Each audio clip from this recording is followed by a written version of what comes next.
ہم وطن کے تمام ناظرین کو راجہ تاشیر کا محبت بھرا سلام۔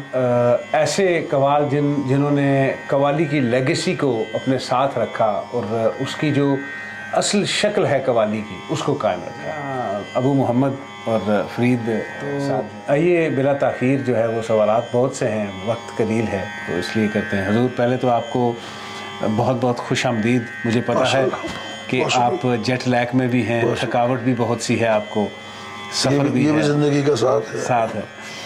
یہ بتائیے کہ قوالی آپ نے تقریباً دنیا بھر میں پرفارم کیا، صحیح۔ قوالی شروع کہاں سے ہوئی، آئی کہاں سے؟ دیکھیں جناب، اعوذ باللہ من الشیطان الرجیم، بسم اللہ الرحمن الرحیم، والصلاة والسلام علی خاتم الانبیاء والمرسلین علیہ افضل الصلاۃ والسلام۔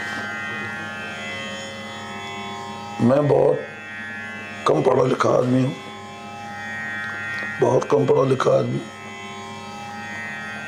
میرے پاس ڈگریاں بہت بڑی بڑی ہیں، میرے پاس ڈگریاں بہت بڑی بڑی ہیں، اگر آپ سن کے حیران ہو جائیں گے، مگر ڈگری لینے میں اور پڑھے لکھے ہونے میں بڑا فرق ہے۔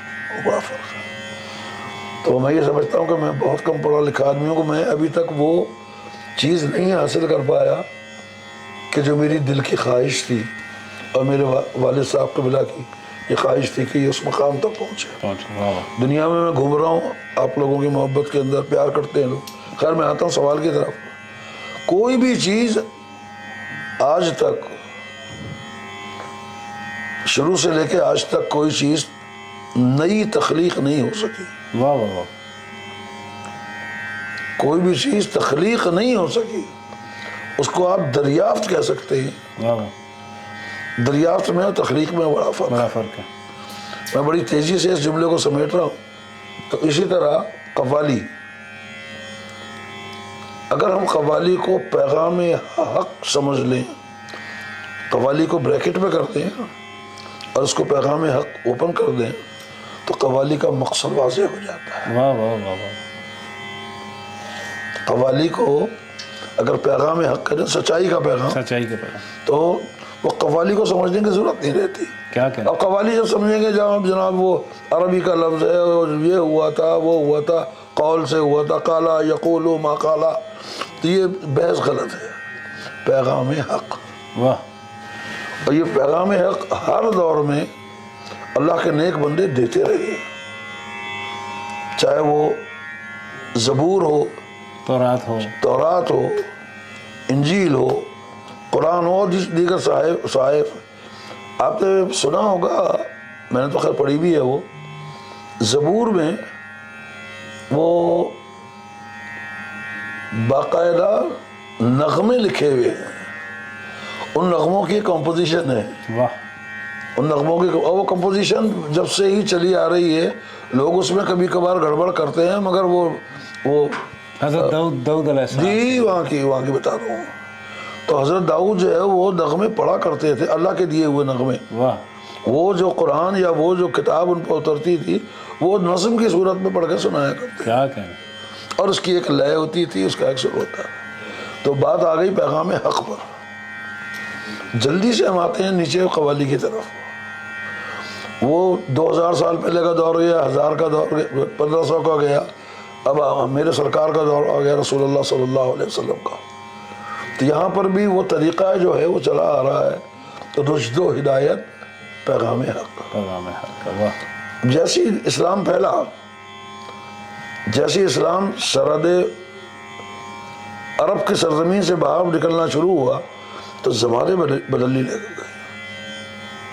یہاں پر فارسی شروع ہو گئی، دوسری شروع ہو گئی، عربی پیچھے رہ گئی۔ لیکن پیغام حق دینے والے وہاں سے نکل کے، اصل بات تھی پیغام پہنچانا، عربی پہنچانا نہیں تھا۔ پیغام کسی بھی زبان میں ہو، پیغام ہونا چاہیے۔ واہ۔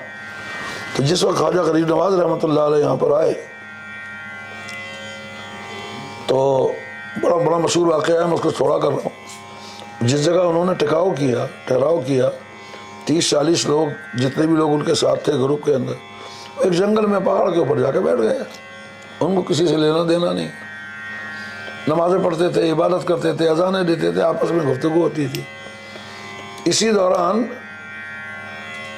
بڑا شارٹ کر کے بتا رہا ہوں میں آپ کو، اسی دوران انہوں نے دیکھا، محسوس کیا، جب ان کو 10-15 دن وہاں پر ٹھہر کر ہو گئے، آس پاس کی چیزیں بھی تو نظر آ رہی ہیں نا، ادھر جھوپڑی ہے، ادھر پہاڑ ہے، ادھر دریا ہے، کچھ لوگ کام کر رہے ہیں۔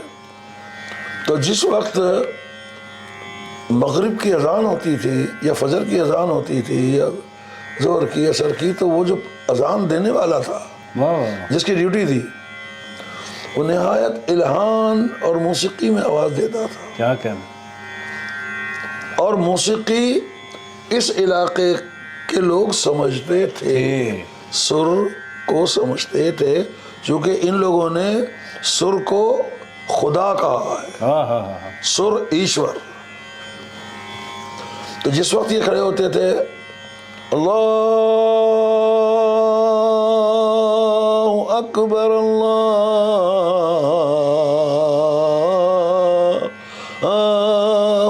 اکبر،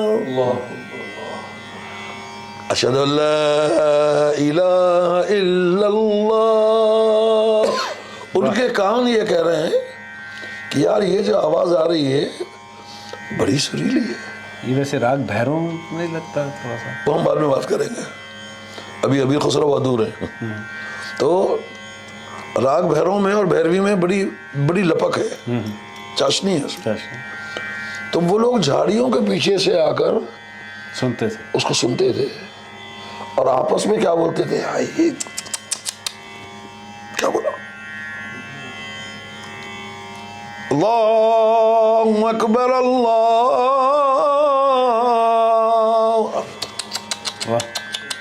یہ ان کا اسٹائل تھا۔ کسی چیز کی تعریف کرنے کے لیے یہ چیزیں جب غریب نواز نے دیکھی اور ان کے صاحبوں نے دیکھی، تو وہ وہاں یہاں پر راگ راگنی سنانے نہیں آئے تھے۔ کس کے لیے آئے تھے؟ پیغام حق۔ تو غریب نواز رحمۃ اللہ علیہ نے آپس میں مشورہ کر کے، میرے جد اعلیٰ بھی غریب نواز کے اس گروپ میں شامل تھے۔ انہوں نے وہ جو ان کی ڈیوٹی تھی نماز پڑھانا، اذان دینا، خوبصورت آواز تھی۔ تو انہوں نے کہا بھائی کیوں نہ ہم ایسا کریں، آج فجر کی نماز دیکھ تو لیا تھا انہوں نے، ہر روز آتے ہیں لوگ، ہر روز سننے کے لیے آتے ہیں، آج ذرا یار اذان اور کلم الناس علی قدر عقولہم، قول ہے، لوگوں سے ان کی ذہنی قابلیت کے مطابق بات کرو۔ چنانچہ انہوں نے اذان بھی لمبی کر دی، بڑی سریلی، اور وہ فرمایا انہوں نے کہ یار آج سورہ رحمان کی تلاوت ہو جائے۔ تو سورہ رحمان میں جو ویسے تو قرآن پوری اس کے اندر ایک توازن ہے، موسیقی بھی ہے، توازن بھی ہے۔ تو سورہ رحمان میں جو فَبِأَيِّ آلَاءِ رَبِّكُمَا تُكَذِّبَانِ، فَبِأَيِّ آلَاءِ رَبِّكُمَا تُكَذِّبَانِ، تُكَذِّبَانِ، اس کے بغیر نون پورا نہیں ہوتا، ایسا ہی ہے نا؟ بالکل۔ لوگوں کا مجمع لگنے لگا۔ اب انہوں نے کیا کیا، پیغام حق، وہ جو بچے بڑے دور دور بیٹھے ہوئے ہیں ڈسپلے میں، چونکہ ہندوستان میں وہ سسٹم رائج تھا کہ سب سے بڑا وہ برہمن، اور برہمن کے نیچے وہ کھتری، شستری، اور وہ نیچے والے لوگ جو ہیں ان کو اجازت نہیں تھی بڑے لوگوں کے ساتھ بیٹھنے کی، اچھا، ان کے ساتھ کھانے کی۔ یہ ہندو سویلائزیشن ہے، آپ پڑھ لیجیے اس کو۔ اب انہوں نے کیا کیا کہ وہ جو بچے، وہ جو ڈرتے ڈرتے لوگ کبھی جھاڑی کے پیچھے چھپ جاتے تھے، تو انہوں نے بڑے پیار سے، ارے آ جا بیٹا، آؤ آؤ آؤ آؤ، ان کے ہاتھ میں تھالی ہے، کھانا وانا کھا رہے ہیں، اپنے کھانا نکال کے بچوں کو دے دیا، اپنے بڑوں کو منہ میں دے دیا۔ تو وہ منہ تو انہوں نے کھول لیا، وہ یہ سوچ رہے ہیں ہم کو تو برہمن کو چھونے کی بھی اجازت نہیں ہے، ارے یہ کون لوگ ہیں، کیا پیغام لے کے آئے۔ ہم تو وہ جو زبان ہے، کیا یار ہندی زبان، ان کی جو زبان سنسکرت، ہم کو تو سنسکرت بولنا تو دور کی بات ہے، سننے کی بھی اجازت نہیں ہے۔ اگر غلطی سے کوئی نیچی کاسٹ والا وہ سنسکرت کا کوئی لفظ سن لے تو یہ لوگ ظالم لوگ اس کے کانوں میں لوہا پگھلا کے ڈال دیتے تھے. پیغام حق وہ آئے تو آؤ بیٹھو بیٹھو. اب آپس میں فیصلہ کیا کہ بھئی قرآن تو سمجھتے نہیں, ان کو قرآن سمجھانا ہے. تو سب نے مل کر کمپوز کی ایک چیز اور اس کا ایک لارا بنایا. وہ کیا تھا؟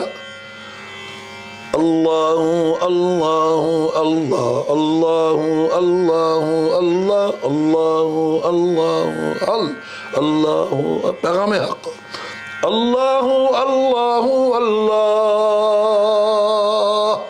اللہ اللہ اللہ اللہ اللہ اللہ اللہ. اب ان کے کھانے کی جو تھالی ہے یا برتن ہے تو اس میں ایک ردم قائم ہو گئی. اللہ اللہ اللہ اللہ. یہ یہاں کے لوگ ردم اور سر کو سمجھتے تھے.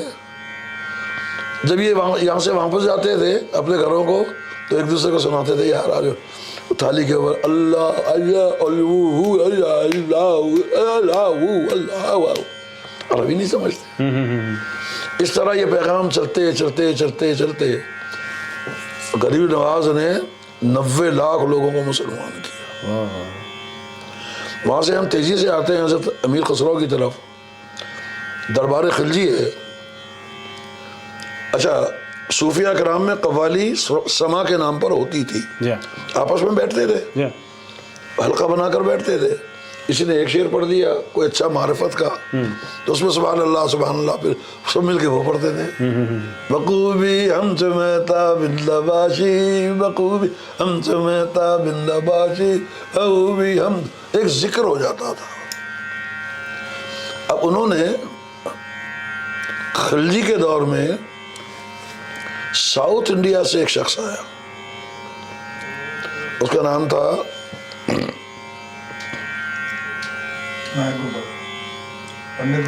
پنڈت گوپال. تو وہ اپنے دین کا پرچار کرتے کرتے مسلمانوں سے اس کو گڑبڑ ہو گئی کہ یار بڑی تیزی سے ہندوستان میں یہ دین پھیل رہا ہے, بہت تیزی سے پھیل رہا ہے, دھڑا دھڑ لوگ مسلمان ہو رہے ہیں.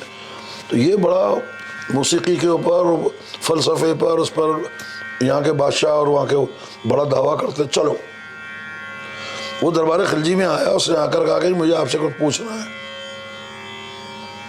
اس کے ساتھ بروایت مختلف 900 اس کے چیلے شامل. وہ آیا تھا ساؤتھ انڈیا سے.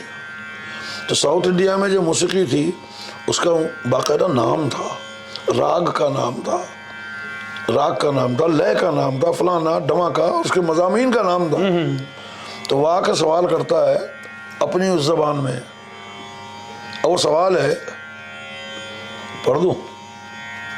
پڑھ دیں آج. تو وہ سوال ہے کہ جی ہم سوال کرنے کے لیے آئے اور ہمارا عقیدہ یہ ہے کہ بادشاہ ایشور کا اوتار ہے, بادشاہ ایشور کا اوتار ہے, اس کو ہر چیز معلوم ہے, وہ ہر چیز کا جواب دینے کا پابند ہے. میں تاریخ کو سمیٹ رہا ہوں. تو بادشاہ تو پھنسے ہوئے تھے اپنے ملکاؤں میں اور شاہی زمانے میں, اور جو دور بادشاہوں کا گزرا ہے وہ بھی آپ نے پڑھا ہے. تو بادشاہ نے کہا اچھا پڑھو. تو سب نے مل کر ایک چیز پڑھی, وہ میں سنا رہا ہوں میں آپ کو. گردھر گردھر گجادھر سدرشن چکردھر جے جے مادھو مد سدنم پرم پرک پاتک پرنم دیت دمدام ادرم دوتی یہ پرم پارا دادر درد کمل نائن کرپال کیشو کنا سری کند بشونات مہیدرن کلرن کرپاک آہیناتن اتکل بندن کالی مردن گردن جادونات جگت پتی جگ ادارم جگ دی وغیرہ وغیرہ. تو جب یہ 900 لوگ مل کر پڑھ رہے ہوں گے تو کیسا شور ہوگا؟ پورا شہر سر پہ اٹھا لیا انہوں نے. شور ہی شور ہوگا نا. ان میں کمپوزیشن تو نہیں ہے, وہ تو اپنے چھند پڑھ رہے تھے, اپنے بول پڑھ رہے تھے, اور بادشاہ کو خبر دیا کہ یہ ہے کیا. اگر بادشاہ بولتا ہے کہ میں نہیں جانتا تو سیاست خراب ہو جاتی ہے. تو بادشاہ نے ڈھونڈا اپنے وزیروں میں, لوگوں میں, وہ کوئی ہے ان کا جواب دینے والا. سب نے گردن جھکا لی. کہنے کہ ان کا سوال تو سمجھ میں جب آئے گا جب ہم زبان کو سمجھیں گے. ہاں سیدھی سی بات ہے, زبان کا ہی پتہ ہمارے کہنے کہ کون ہے جو شاہی عزت بچا سکتا ہو. تو لوگوں نے کہا جی وہ ایک شخص ہے جس کو آپ نے بھگایا ہوا ہے اور آپ اس سے خفا ہیں اور وہ بھی آپ سے خفا ہے. کون؟ یہ وہ ابو الحسن جو ہے نا, امیر خسرو. کیسے بلائیں اس کو؟ نہ بادشاہ بلانے پہ تیار نہ وہ آنے پہ تیار. ہوا یہ تھا کہ بادشاہ کا جھگڑا ہوا تھا امیر خسرو کے پیر سے. واہ واہ واہ. تو وہ سلطنت چھوڑ کر جو ہے وہاں چلے گئے تھے.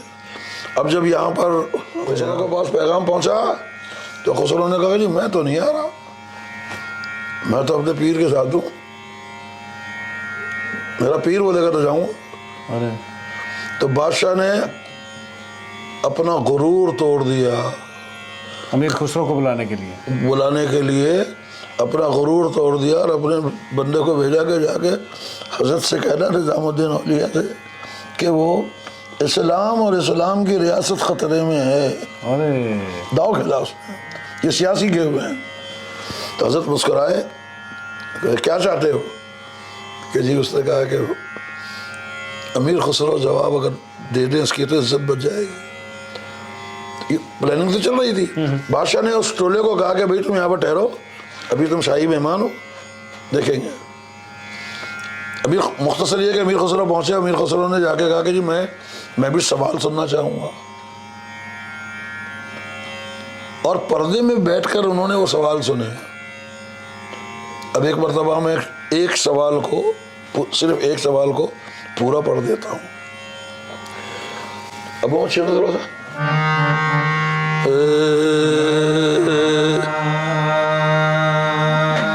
ایک سوال دیکھیے, ساتھ بولو بیٹا. 1 2 3 4 گورڑ در گیر در گجا در سو در سن چکر دھر جے جے مادو مد سودن پرم پورک پاتک پرن دیت دمد دام دلم دوتی اپرم پارد آدر درن قبل نین کرپال کیش کن سے اری کر را کر بشونات درن کر درن کرپا آہی ناتن ادخل بندن کالی مردن گر درن جادو نات جگت پتی جگ ادار جگ جیون جملار جن تر اپرم پار الک نرنجن آنند گھنن ستر دیدانات دیا سندھ سرد سربھو کے بہار آتار بھگت دل سل دھرم دکھ جگ کرتار خدم کرنا کر رشوت کو پائے اگم اگوچر نرنجن نراکار سرشت کار سرشت کرنا. واہ واہ واہ واہ واہ. یہ ایک سوال تھا.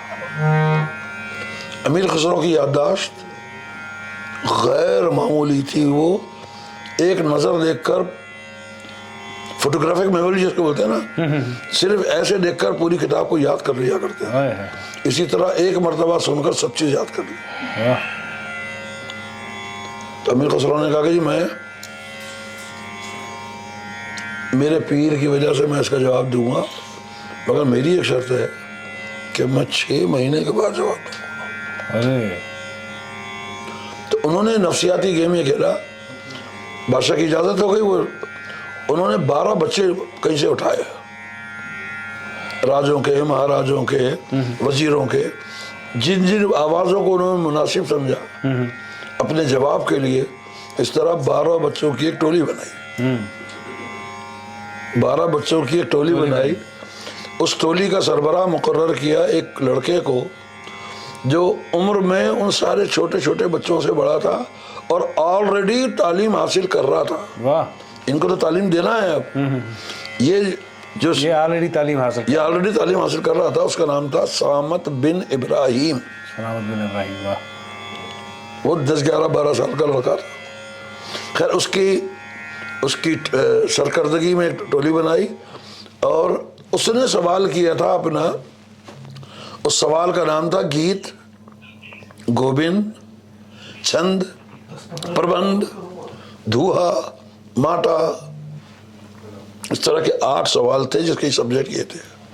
حضرت امیر خسرو نے اس کے جواب میں جو چیز تیار کی اس کا نام رکھا قول قلبانہ نقش گل ہوا تنا سویلا بسیط وغیرہ وغیرہ. یعنی ایز پر کوشچن جواب. یہاں قوالی وجود میں آئی. واہ. یہاں پر قوالی شروع ہے. تھوڑا تو بول دے یار. میاں سامت بن ابراہیم جو اس چوکی کے سربراہ تھے, ہم لوگ اسی نسل سے ہیں. اچھا اچھا تو اچھا. یہاں پر حضرت امیر خسرو نے فرسٹ ٹائم قوالی نام رکھا, اس کام کا نام اور رکھا. قوال نام رکھا. واہ.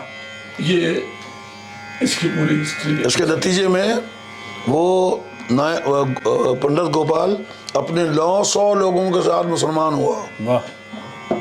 900 لوگوں کے ساتھ جو سوال کرنے آئے تھے. جو سوال کرنے آئے ان کو جواب ملا. وہ 900 لوگوں کے ساتھ مسلمان ہوا. پھر جب یہ واپس گئے تو ابھی ان کے پیر نے کہا کہ امیر خسرو جو کچھ تم کر آئے ہو یہ پھیلا دو. واہ. اب ہر خانقاہ میں یہ پڑھے جائیں گے. 800 سال پہلے یہ قوالی ہوتی تھی جیسے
اتنی آپ ماشاءاللہ قوال نہیں ایک یونیورسٹی ہے قوالی.